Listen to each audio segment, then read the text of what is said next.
Bon samedi à vous tous. Je suis bien honoré que vous soyez en si grand nombre pour assister à cette conférence. Comme je disais à la table, je donne une conférence par année environ sur différents types de thèmes. Je suis content qu'on m'ait interpellé sur le thème de l'implication citoyenne parce que, veut pas, c'est quelque chose qui conditionne nos vies de façon très intensive, surtout dans mon type de métier. Comme vous avez vu, j'ai plusieurs chapeaux. Là, je vais juste pour rentrer dans mon temps. J'ai une petite minuterie. Fait que parce que le défi dans des conférences comme ça, c'est pas de parler, c'est de parler dans le temps qu'on nous a accordé. Comme vous voyez, j'ai plusieurs chapeaux. Hein. Je suis propriétaire d'une ferme laitière, je suis fromager, j'ai une fromagerie en plus. Ce qu'on n'a pas dit, c'est que moi, je suis à Saint-Raymond-de-Portneuf, à 1 heure en haut de Québec. J'ai aussi une épicerie fine à Québec que j'ai ouvert l'année passée dans le quartier Saint-Roch, dans le centre-ville de Québec.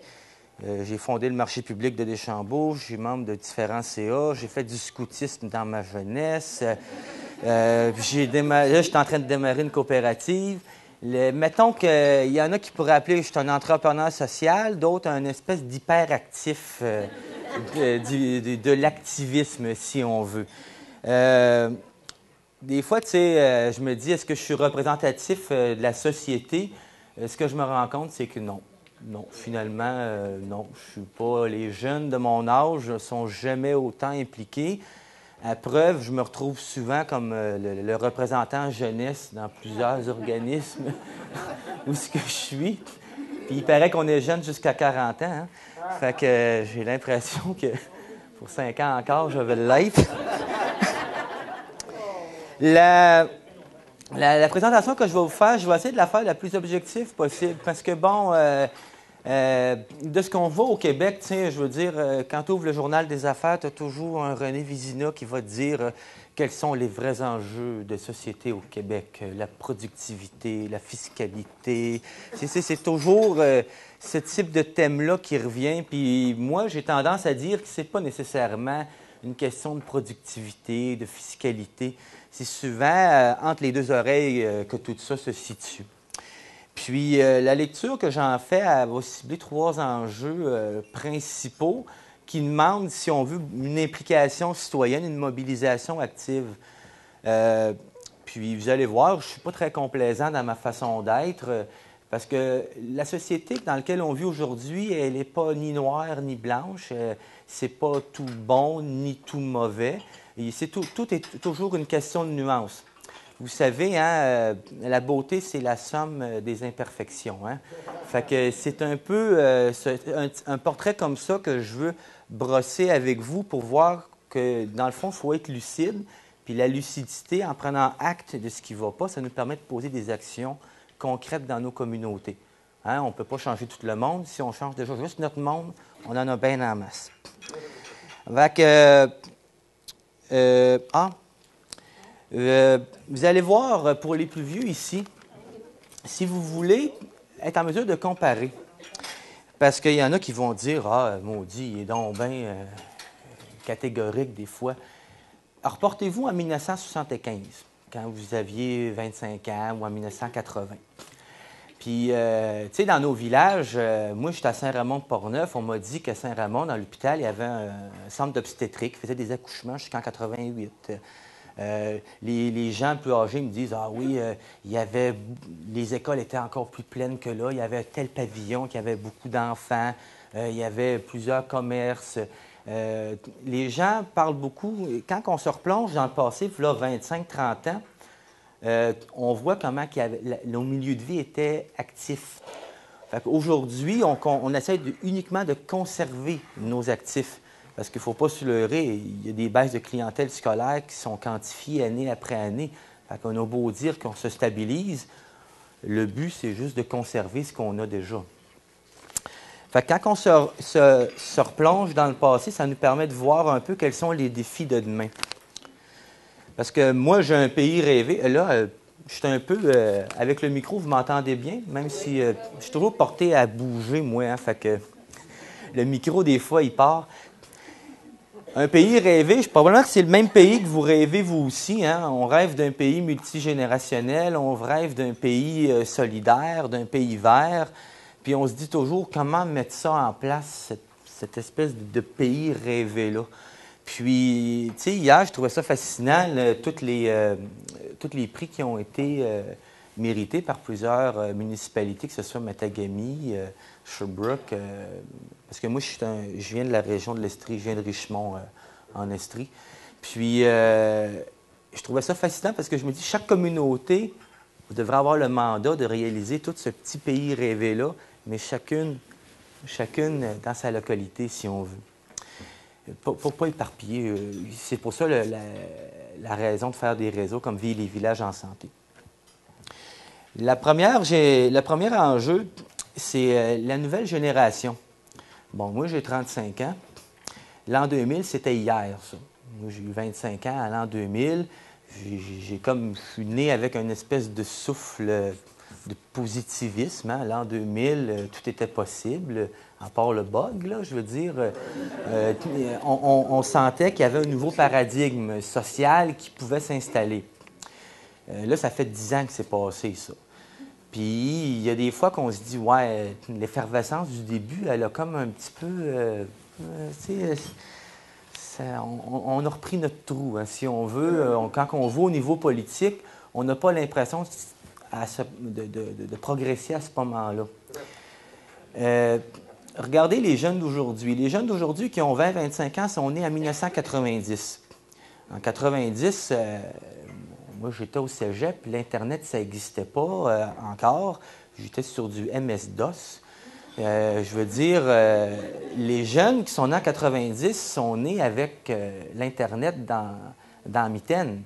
Mon garçon qui va à l'école primaire, je croyais naïvement que dans ses cours d'informatique, il apprenait à faire des ronds avec MS-DOS comme quand j'étais jeune. Non. Mon gars va sur YouTube, il est capable de tout aller dans les plateformes Windows comme nous, on est capable de faire, puis il a juste 9 ans. Puis c'est pas moi qui lui ai montré, c'est les profs à l'école. Parce que nous, à la maison, on essaye de bien sélectionner ce qu'ils vont voir. Hein, parce que faire ce qu'un enfant veut, il serait devant un ordinateur à journée longue. Là. Mais cette génération-là, ça vous illustre que c'est la génération numérique. On peut aller à l'autre photo. Cette génération numérique-là, elle est née avec l'iPod dans les mains, elle est née avec l'Internet, elle a Facebook. Hein? Ici, il y a beaucoup de gens qui ont une page Facebook ici. Vous pouvez lever la main. Il y a 3 ans, il y en a combien qui n'avaient une page Facebook? Hein? Ça fait 5 ans que ça existe, ce Facebook. Ça montre un peu... Puis allez poser les mêmes questions quand on va sur le CIFRIO, qui est un organisme de recherche qui étudie beaucoup les tendances au niveau des nouvelles technologies de l'information. Les jeunes, 20-25 ans, c'est pas 1 sur 2 qui est sur Facebook, c'est 3 sur 4 environ. Fait que les jeunes se définissent beaucoup par ce virtuel-là.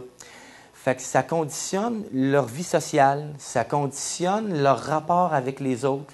Les jeunes vivent de façon plus clanique, si on veut. Il y a un certain déracinement du réel parce qu'on nous pousse à vivre en dedans, on nous pousse à vivre dans le virtuel. Les plus vieux ici, vous le savez, vous avez animé une société jusqu'à tout récemment sans l'Internet et sans le téléphone cellulaire. Puis à ce que je cherche, on est encore là, puis ça tournait rond pareil. Mais aujourd'hui, demander à des jeunes de fonctionner sans cellulaire ou sans Internet, c'est comme leur couper les 2 jambes. Puis ça commande une certaine sagesse, parce que les nouvelles technologies de l'information ont quelque chose de très bien, parce qu'elles nous permettent de faire des réseautages. Mais à tout bon côté, il y a toujours le mauvais côté. Puis c'est là que, les plus vieux, on est capable de montrer aux jeunes qu'il faut avoir un once de sagesse, puis bien utiliser ces technologies-là, puis revenir sur le terrain. Parce que veut pas, ces jeunes-là, quand ils vont avoir 30 ans, en 2010, ils vont avoir une maison, une job steady, un char.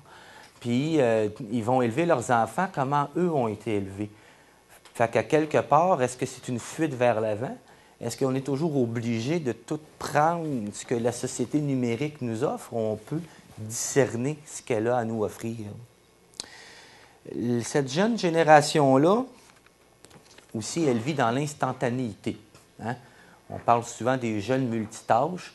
Instantanéité implique impatience, implique qu'il faut que tout bouge vite, vite, vite. S'il y en a qui travaillent avec des jeunes, vous les voyez, les pauvres professeurs à l'école, que ce soit au secondaire ou au primaire, il faut quasiment qu'ils parlent en termes de clips pour les jeunes, pour qu'ils comprennent le message qu'on a à leur envoyer. Ça implique des défis pédagogiques, mais à quelque part, est-ce qu'on est obligé à tout prix de s'adapter à cette façon d'éduquer-là ou, à quelque part, il faut que nos jeunes aussi soient capables de se concentrer, d'analyser, de synthétiser? C'est quand même la réalité là, de ce qu'on constate chez cette jeune génération-là. L'urbanité comme mode de vie. Les jeunes sont concentrés en ville, en bonne partie. En regardant les statistiques de l'Institut de la statistique, on constatait qu'ici, dans le bas du fleuve, comme dans le Bas-Saint-Laurent, pas bas du fleuve, mais Lac-Saint-Jean plutôt, la cohorte des jeunes de 20-45 ans forme tout juste la moitié de la cohorte des boomers de 45-65 ans. Ça veut dire que pour 2 boomers, il y a un jeune en région. La question qu'il faut se poser, c'est que les jeunes de 35 ans, ils ont-tu plus ou moins d'enfants que les jeunes existants? Parce que, dans le fond, en 2010, c'est les jeunes qu'on fait aujourd'hui là, qui vont être en région. C'est ces jeunes-là qui vont maintenir la vitalité communautaire dans une communauté. Donc, on voit un peu tous les défis qu'on va avoir à relever dans le futur, si on veut. L'urbanité comme mode de vie, les nouvelles technologies, on peut peut-être aller à l'autre photo, vous allez mieux la comprendre. Je suis géographe, hein? J'aime bien les cartes. L'urbanité comme mode de vie, c'est que le numérique, la télévision, les médias, l'économie, le système d'éducation nous concentrent vers les villes. Je prends juste 30 secondes pour vous montrer un peu de ce que ça va ressembler dans le futur. Mais c'est déjà comme ça un peu. L'économie ne se passe plus dans un pays, une État-nation, ça se passe de ville en ville. On appelle ça la métropolisation. Ça veut dire que Montréal deal avec Toronto, Toronto deal avec New York, New York deal avec Paris ou Los Angeles, mais New York ne deal pas avec Rivière-du-Loup. Je veux dire, Paris ne deal pas avec Québec. Les villes deal avec des villes qui sont d'égal à égal. Donc, ça implique pour les régions rurales de se forger une identité forte avec une économie forte, imbriquée, intégrée, qui va être en mesure de pallier à ce phénomène-là grandissant de métropolisation. Parce que vous le savez, le centre du monde, c'est plus les États-Unis. Ça l'était en 1910, mais j'ai des confrères, pas fromagers, mais des confrères universitaires qui vivent à Shanghai, qui vivent en Chine, puis ils font juste me parler de comment ça se passe là-bas. Il y en a-t-il qui sont déjà allés en Chine ici? Oui. Vous avez vu, à Shanghai, vous avez vu un peu qu'est-ce que c'est? Je suis jamais allé. J'ai quasiment peur d'y aller. C'est sûr que c'est une ville magnifique, mais 15 millions d'habitants dans une même ville, c'est du solide. Mais ça montre un peu comment tous les pôles, les référents culturels évoluent. Alors, regardez dans le cinéma, vous le disiez, on ne voyait jamais de cinéma indien à la télé. On commence tranquillement à voir les références asiatiques, indiens, qui commencent à arriver dans notre modèle culturel. Fait qu'on voit un peu comment les déplacements sont en train de se produire.